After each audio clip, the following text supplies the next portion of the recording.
Now let's talk about the Tower of Babel some more. I've called this part 1.5 because it's essentially the leftover information that I didn't get to 2 weeks ago. And we're going to center on verse 4 of this human perspective on what they're deciding to do at Babel. The phrase, let us make a name for ourselves, is all we're really going to cover today.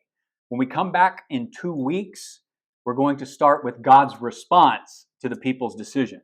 So I would advise before that Sunday, 2 weeks from now, go back and watch that lesson and this lesson and really grasp the human element in decision making that's going on here.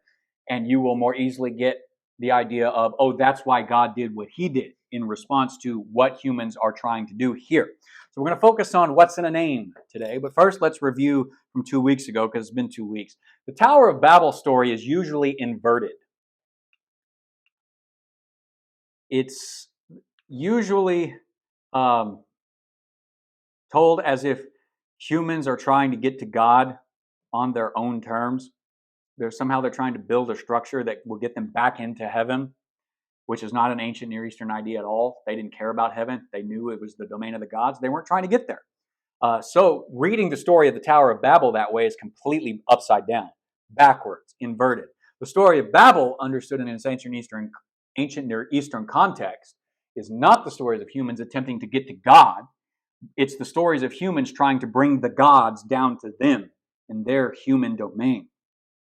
And the key to understanding this part of the story correctly comes from viewing the tower not so much as something that looks like this, the way that we would build it, but the tower is a ziggurat. And you're asking yourself, what is a ziggurat? This is a ziggurat.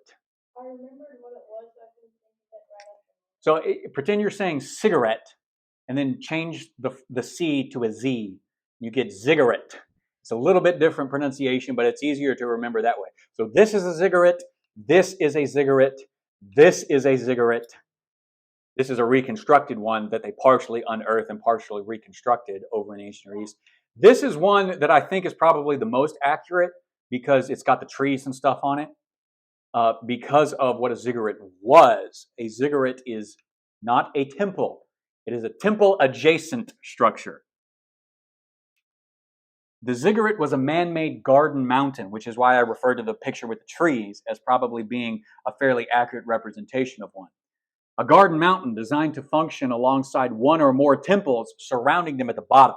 So imagine you build the ziggurat and then around it could be one or more temples around it. And that's kind of the temple complex. But the ziggurat is not a temple. The ziggurat is a portal or a gateway for the gods to enter into the human realm by descending down the stairways to enter the temples at the bottom. There's no second option for what the Tower of Babel could have been in ancient Near Eastern construction. They only had so many buildings, right? So this picture, although being the most accurate with trees and stuff, is the least accurate in the terms of look at the little people going up and down. This was not for human use. This was for the gods to come down from the realm of the gods, enter into this space, which is a bedroom with a table, where they would get a meal, take a nap, and then, come down, enter their temples somewhere down here, and then go back up into the realm of the gods. That's what the tower is for. That's what the ziggurat structure is for. This is what they're building in the Tower of Babel. People did not use it. It's a VIP entrance for the gods. So this picture is a little misleading. The only people that would have been allowed to go up here and use some of these rooms where they probably kept storage and stuff for this room would have been the priest and sometimes only the high priest. Servants would have been the priest. If you weren't a priest, but you were a servant, and if you were distinguishing those two classifications, not the servants, just the priest. Because a ziggurat is part of sacred space. And so you'd have to think in those terms. The temples are sacred space, but humans are allowed to go there and meet with the gods. The ziggurat is more holy space, more sacred. So only the priest can go there, only on certain circumstances to take care of the god's needs at the top. It's the same thing when Israel builds the tabernacle and later the temple. Only the priest can go so far, and only the Levites can go so far. The priest can go a little bit further, and only the high priest can go into the Holy of Holies once a year, because that's how sacred space works. This is what we already covered. So the Tower of Babel is a, wait, let me just back up to this. So a ziggurat is a giant staircase with a small apartment at the top. It's for the gods to usually have a bed and a table up there in that apartment with some food, not much else. It was exclusively used for the gods, not for the humans. And there's no other option for what the Tower of Babel would have been. They didn't have that many buildings in ancient Mesopotamia. So if it's not a temple, there's only one other option. It's a ziggurat. This is as unanimous as it gets in Old Testament scholarship. There's not an Old Testament scholar worth his salt that argues that the Tower of Babel was anything but a ziggurat. All the evidence falls into place in how we're supposed to read the story of the humans trying to lure the gods down, not humans trying to go up the way it's commonly thought. And if you understand a ziggurat, everything falls into place in the story, and then you can read it in its ancient Near Eastern context. So what's happening here is that post-flood humanity is starting to multiply again, right? They migrate east, which in Genesis, as we talked about 2 weeks ago, is like moving away from God's presence. And when we get past this and he calls Abraham is called to go west out of this exact land in Shinar. So east is portrayed throughout the Bible, but particularly in Genesis, as moving away from the presence of God. They come to the land of Shinar, which is the ancient designation for Babylon, the ancient cosmic enemy of God, put in human terms. They create a new technology, the brick, and they decide immediately that they want to rebuild the world that God rejected before the flood. That's what I'm going to get at today. When they say let's make a name for ourselves, I think they're arguing for let's rebuild the world that existed before the flood. Let's get the gods to come down, the gods that came down before the flood, the sons of God that slept with the daughters of men and fathered the Nephilim. All that is happening here. Okay, and so they're offering themselves up. They're going to partner with these rebellious gods, willing to come down and rebuild the post-flood world of the Nephilim. The tower is an attempt to rebuild like Eden on earth without actually doing it God's way, without actually partnering with the one true creator God. We're willing to partner with all the other gods out there. And that is going to be the key to understanding God's judgment on them and saying, if you want lesser gods, I will put lesser gods over you.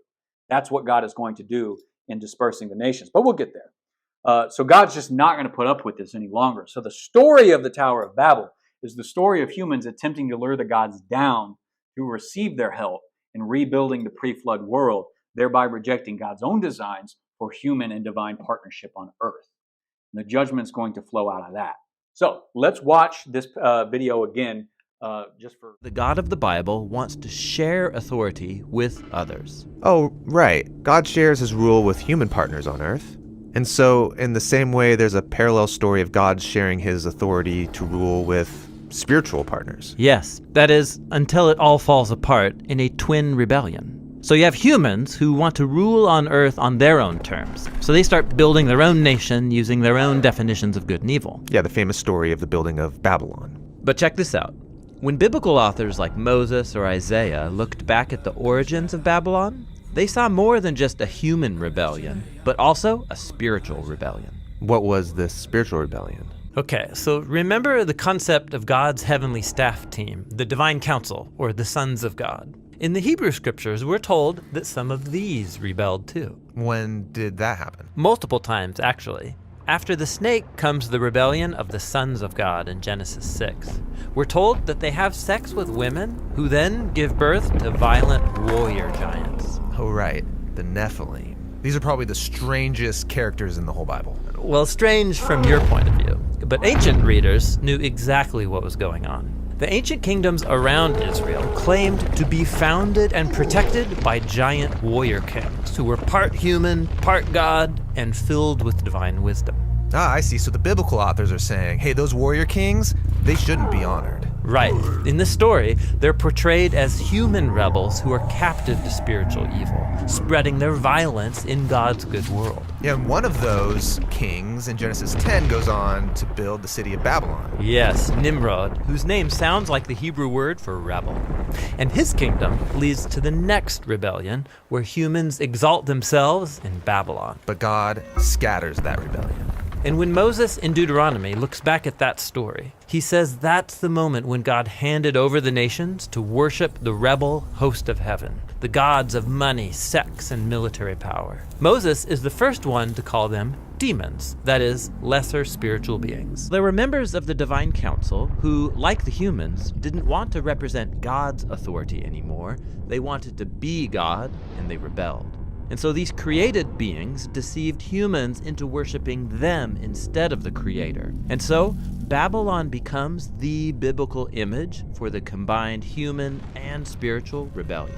And so God scatters the people from Babylon into different nations. And in the book of Deuteronomy, Moses says this is when God also scattered the rebels of the divine council with them. So the nations are handed over to spiritual rulers. Yes, and this is why when the biblical prophets look out at the violent empires of their day, they see two dimensions to all the chaos and injustice. Human rebels who are being corrupted by the worship of spiritual rebels, the idol gods of money, sex, and military power. Yeah, when humans give their allegiance to these powers, it leads to a world like ours. Right, and the best example of this is the story of the Exodus, where we're told that the Egyptian genocide of the Israelites was inspired by Pharaoh and by the gods of Egypt. That's really intense. But it's not the end of the story. When God rescued the Israelites from Egypt and its gods, he invited them to become his covenant partners and learn a different way of ruling the world.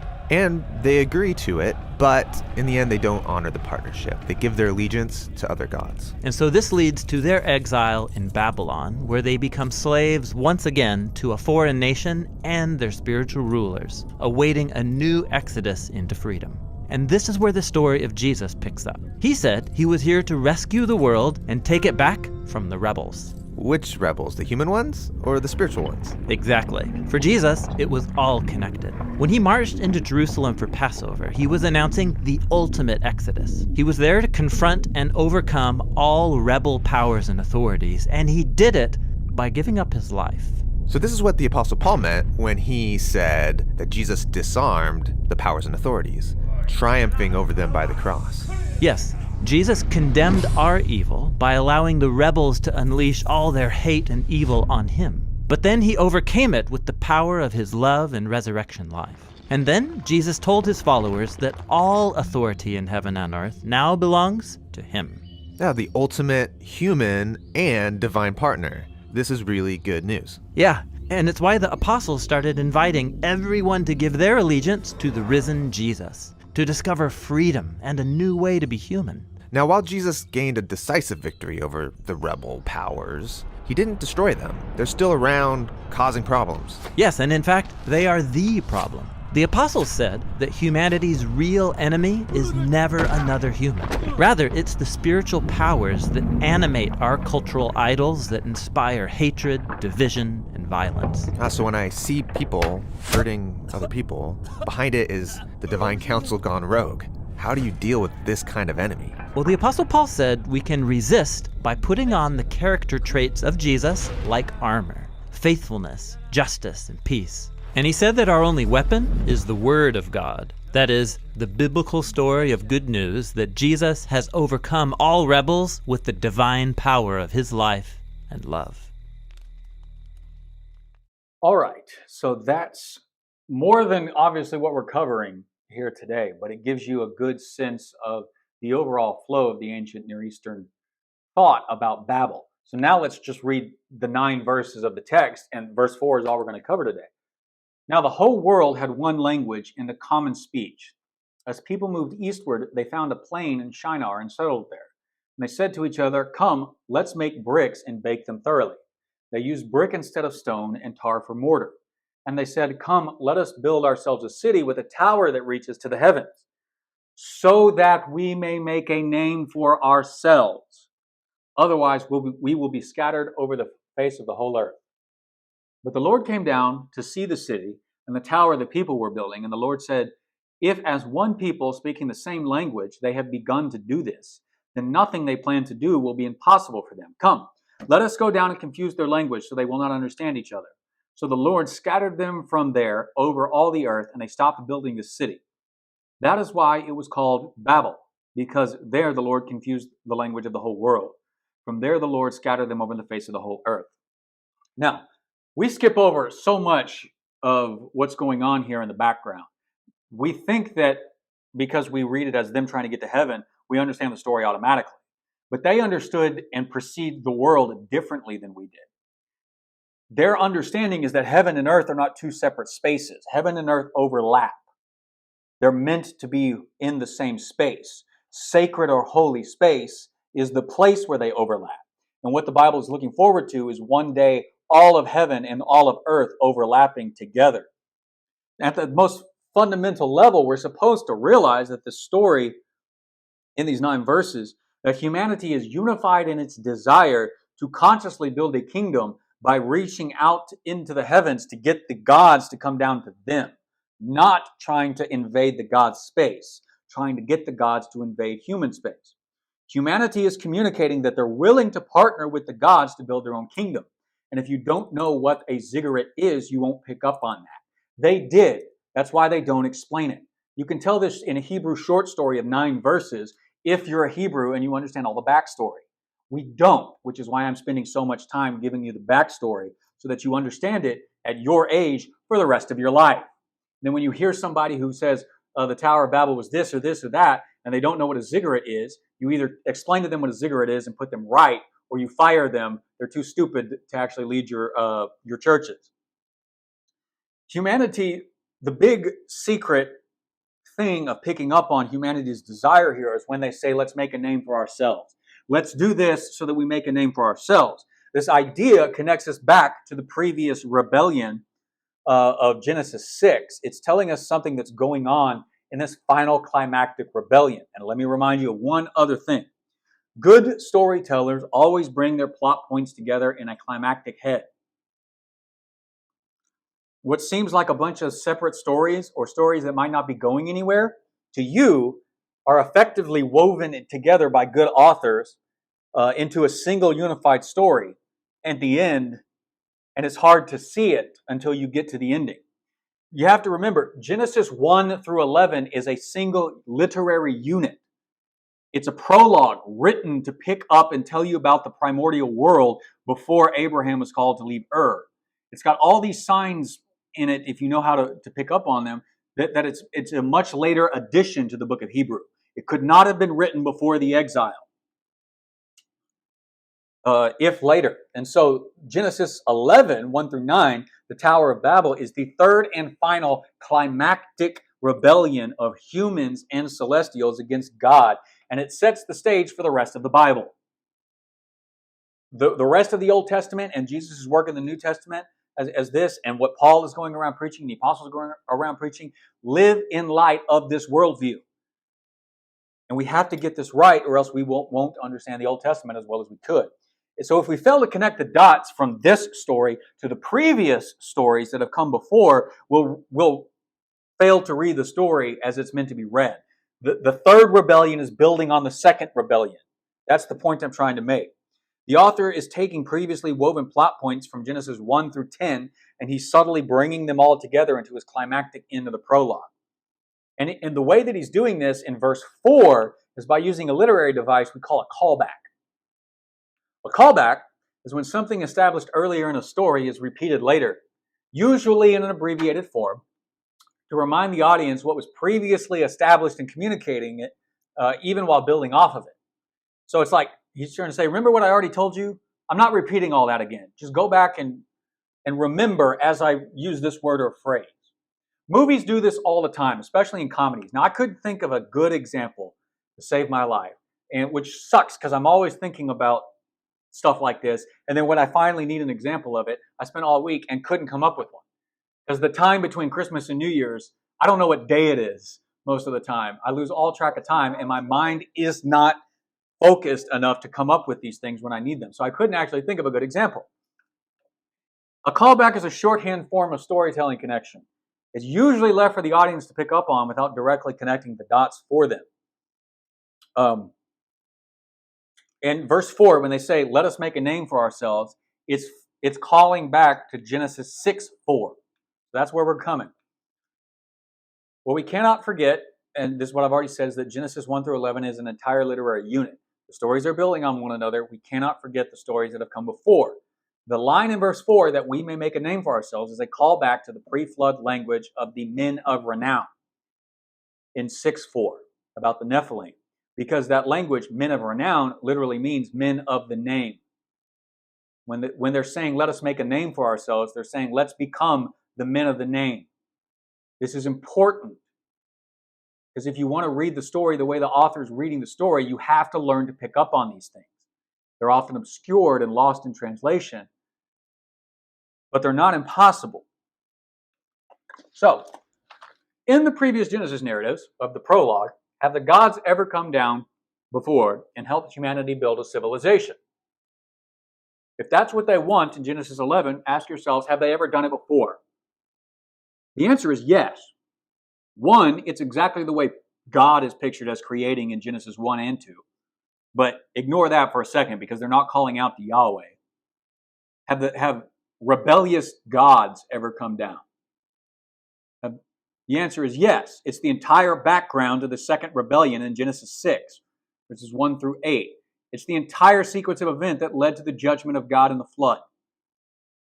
The B'nai Elohim, the sons of God, God's own divine council members, the gods that previously came down, left their dwelling in heaven to come down, sleep with women, and father the Nephilim giants. And according to Genesis 6:4, they were called men of the name in the NIV translation. It's more literally, men of renown in the NIV. It's more literally men of the name. Hashem, Shem, one of Noah's 3 sons. His name is name in Hebrew. Did I tell you a story of my D&D campaign that I bluffed my way through? So I was playing a bard at one point. This has been a few years ago now. I'm playing a bard, and I'm good with charisma as a bard, and I have bluff. So I went up to a guard that wasn't going to let me into this building, and I said I'm on the list, or whatever I said specifically. I'm trying to bluff my way through getting into this building, and he says, "What's your name?" And I said, "My name is Name." And I look at the guys around the table, Name, Name. So I'm repronunciating the word name to this guy, and I rolled for bluff, and I got like an 18 or something plus on top of that what my bluff stats were and stuff. So I got through by saying my name is name, and it works. And in Hebrew, Shem's name is name. Noah's 3 sons, Name, Japheth, and Ham. And what they're saying here is saying we want to be men of the name. And it's using it a little bit different way because it's flashing back before the flood to these men of the name, this men of renown. When the gods came down, slept with the women, and fathered men of the name. Now they're saying, let's call out to the gods and become the people who bring them down, and we will become men of the name. That's what they want. That's the kingdom they're trying to build. And it was an action in Genesis 6 that so corrupted human civilization, God destroyed the entire ancient world by the flood. Now you're in God's in a bit of a bind, if you wanted to say, because he's already destroyed the world once, and he's promised never to destroy the world again by the flood. So what is he going to do differently? We'll get to that, okay? Any questions up to this point? Okay, so what do the people building the city in Shinar with the ziggurat want to do all this for? To make a name for themselves, literally, so that they might become men of the name. This is a direct linguistic connection, a callback to Genesis 6:4. They want to be like the Nephilim. They want to emulate the society that they built. A society so corrupt, God destroyed the whole thing and started over. Everything about these first 4 verses is setting you up for rebellion and judgment. They're not doing something that God approves of. They know it. And what they're doing is very, very bad. They have the exact opposite attitude that God actually wants. But this is not the only connection to the previous rebellions that have come before. This is not the only connection to language that we've already been given. There's a second major linguistic connection between Genesis 6 and 11 that comes through chapter 10. There's more than this, but I'm giving you the two major highlights that you need to know about to read the story correctly. Okay? And a second idea that comes through chapter 10, the Table of Nations, that genealogy that everybody finds boring and skips, but you get a lot of important information about it. The Nephilim were not merely referred to as men of renown. They were also called in Hebrew Giborim, or mighty men in 6:4. Now, there's nothing inherently negative about the term Giborim. David, King David, has his own group of men, about 30 or 33, if you don't count the three major ones among them, about 33 Giborim, mighty men. What do? They hunt down the remnants of the Nephilim, the Anakim and the Raphaim that Israel failed to conquer in Joshua's time. David's mighty men, his own Giborim, wipe out the rest of them. So there's nothing inherently negative about this term. However, if you're reading the term in the context of rebellious sons of God sleeping with women and creating Nephilim, these Giborim, these mighty men, these men of renown, are inherently negative because they're created by a transgression of boundaries that God established. These Giborim are not good people. And you're able to pick up on that if you're a good reader of Hebrew storytelling. I'm doing all of this to teach you to pay attention to the details so you can be a good reader of Hebrew storytelling. And you won't be confused for long when you come to something you don't understand, if you understand how you're supposed to pick up on something. So, Nimrod, whose name means rebel, he was in the video, is called a Gibor 3 times in Genesis 10. This language is another direct connection to Genesis 6:4. It's calling back Genesis 6:4. Nimrod is the Gibor, or mighty man, who most likely built Babel in Shinar. That's what this picture is. I showed this to you 2 weeks ago. That's the Tower of Babel behind Nimrod.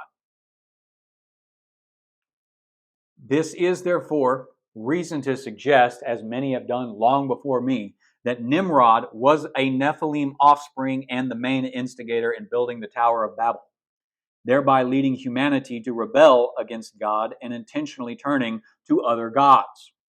The video from the Bible Project made the same argument. It's a difficult argument to see, especially if you skip genealogies, but it is a very likely argument that the text is making, that the Gibor in chapter 10 is a Gibor like chapter 6, and he's leading the people to want to be men of Hashem, the name in chapter 11.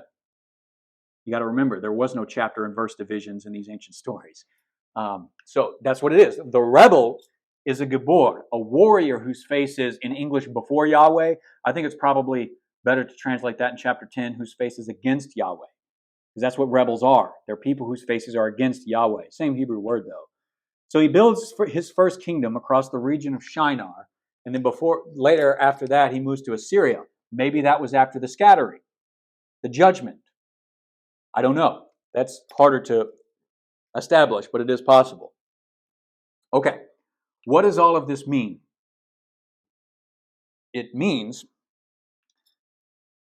that the people of Babel, most likely under Nimrod's leadership, that's not a hill on which I'm going to die, but I think it's a fairly established argument. Under Nimrod's leadership, the people of Babel are consciously deciding that they're going to try to get the gods of the pre-flood world to come down again via their ziggurat tower. And they're going to try and get those gods' help rebuilding the pre-flood world. These sons of God, these Elohim, these celestial beings, whatever they are, they're not supposed to be here. And they're trying to lure them down. And if we read the story of Babel with this intended callbacks to these previous stories, especially the one in the second rebellion in Genesis 6, we can more clearly see that everything given about Babel in 9 short verses, really 4 because that's all we've covered thus far, in Genesis 11, it conceptually and it linguistically fits between the two stories. The author is building his stories upon one another. He's getting shorter and shorter with his storytelling because he's already established some stuff, so he can move faster. He just calls it back and says, don't forget what I already told you. The whole thing is happening again. Ancient Hebrews would have been able to pick up on this happening in their storytelling and in their text. They don't spell things out like I'm doing. They just tell stories, and they use such subtle means oftentimes to make their connections. And you're meant to pick up on those connections. We lose a little bit in translation, but it's perfectly possible to pay attention. You'll have to use tools. You'd have to learn to use, people like me and people who have written the books explaining what's going on here. But if you learn to do that, you can become an infinitely better reader of Scripture than most people who preach. So, humanities and celestials are at least potentially partnering to rebel against the Creator King, Yahweh, the God of gods. Humanity's attitude, if I were to summarize it, it's kind of like this. Look, we'll serve you gods if you come down. We'll even build the portal. We'll build the staircase. We'll make it nice and convenient for you. We will offer up our own bodies if you wish. Only make us mighty. Make us men of the name, the way you did for the mighty men who lived before the flood. Now, we're not giving any indication whatsoever that the same sons of God that rebelled in Genesis 6 are the ones that come down here. After all, God interrupts their plans. But that's their attitude. They're at least trying to do it. That's why this constitutes a rebellion. This is anti-God. This is why Babel becomes the picture of anti-God. All the way to the book of Revelation, one way that the Hebrews will picture, this was also part of the video, will picture people in rebellion is to say, you're just like the Babylonians. And in fact, you're so bad, you're so much worse than the Babylonians, that the Babylonians are going to be the ones who come and kick you out of the land. But there does seem to be one distinction between Babel in Genesis 11 from the first and second rebellion. First rebellion in Genesis 6, first rebellion in Genesis 3, second in Genesis 6. The distinction here is that humans appear to be taking the initiative in leading the rebellion. That's part of why it's the climax. In Genesis 3, the celestial serpent, who the New Testament calls Satan, took the initiative to rebel, and we joined them. In Genesis 6, it was the sons of God who took the initiative to rebel, and humanity joined them. But in Genesis 11, humanity is taking the initiative to re-invite any divine rebels down to help them rebuild the world. Humanity has learned nothing of God's justice and His grace by destroying the world through a flood and recreating it. Nothing.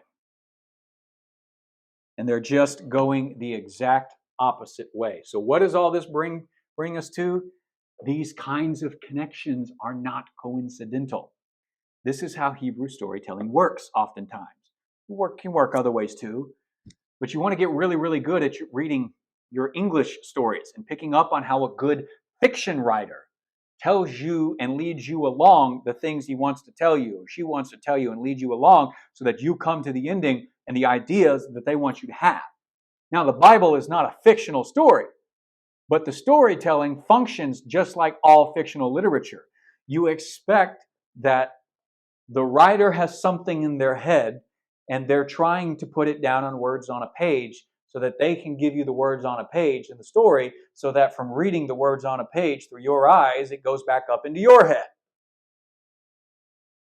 And this is how the Hebrews typically told their stories. There was so much of this would have been common. Children would have understood this in the biblical time. From the New Testament all the way back to Abraham, humanity would have understood this. This would have been something a 5-year-old could have explained to you. We have forgotten it over the years, paying attention to some scripture and ignoring others. Paying attention to the ideas that we're most comfortable with, that we most understand, and ignoring concepts and ideas that are in the text that the author put there, but we're not comfortable with and we don't understand. The primary thing is you have to understand a supernatural worldview. Heaven and earth overlap. They're not two separate spaces. So these kinds of connections are explaining that in light of that worldview. Their belief that heaven and earth overlap led them to build a tower to try and get the gods to come down. They're intentionally turning their backs on Yahweh, the creator God of Genesis 1 and 2. All of this is inherently ideas in the text that we can't parse out and explain. These are not coincidental connections. These callbacks are intentional. They are evidence of a great author's intention, and they are the key to reading the story as he intended. And when we start bringing in Deuteronomy 32 and other verses in Deuteronomy and Romans 1, we will see that all the biblical authors had this worldview in mind established at Babel. We don't. We go our entire Christian lives without understanding what was basic to a 5-year-old in the biblical times. It's evidence of a great author intentionally tying his separate stories together into a final climactic story. Celestial rebellion, human involvement. Celestial rebellion, human involvement. Human involvement, potential celestial rebellion later. And it's connecting all of that together without repeating it all over again. Humanity wants to intentionally get the gods to come down and help them rebuild the world as it was before God destroyed it in the flood. Which means they want to rebuild the lost grandeur of the pre-flood world. Humanity is going to stick together in a single city with a ziggurat tower that will entice and enable the gods to come down again and help them rebuild humanity as it was in Genesis 6. All of that means that by nature, what they are doing is rejecting God's reign over them. And his wishes for how they ought to build society by partnering with him as their God alone. So what is God going to do? Well, essentially, he's going to divorce all the nations, scatter them, make them break up by changing their languages, put lesser Elohim, lesser gods, lesser celestial beings than him over them, and say, fine, if you want these gods are over you now. I am no longer going to be your God. And then he's going to start with Abram in Genesis 12, before he changes his name, and say, you come out of this. You come out of Babel. You come out of Babylon. You come out of the Shinar region, and let me turn you into a great nation. And that nation will be my people. And out of that people, I will rescue all of these other nations. That is what the Old Testament is getting at. That is what the Tower of Babel is, and the prologue of Genesis is ultimately setting up. And if you don't have that in mind, you're not going to understand the rest of the Bible. It's like what's happening in Babel, if I could summarize like this, is guy A says, you know what, if you wanted to call him Nimrod, you could, but like guy A, let's not scatter abroad over the land, let's stick together, let's rebuild what we lost in the flood, but we'll rebuild it better this time. And everyone says, okay, sure, sounds good. But how do we rebuild what was lost in the flood without the help of the gods who came down to make it possible? So guy A says, all right, here's what we'll do. We'll do what they did before the flood. We'll partner with the gods. But since before the gods came down on their own initiative, this time we'll initiate the interaction, and then that'll make them more willing to come down. So let's build a staircase with a tower and a staircase to heaven with a portal at the top for them to come down. Everybody says, let's do this! Yeah! And God comes down in verse 5, and this is where we'll pick it up in 2 weeks, and God says, oh, hell no. Because that is the right way to say it. This is an act of hell. This is an act of rebellion, and God is done with humanity. God says, oh, hell no. And he says, if this is what you want, this is what you're going to get. But I will still rule this world as king. I will have my Eden on earth. You are free to pursue your own Edens, but they will fail, and I will rule.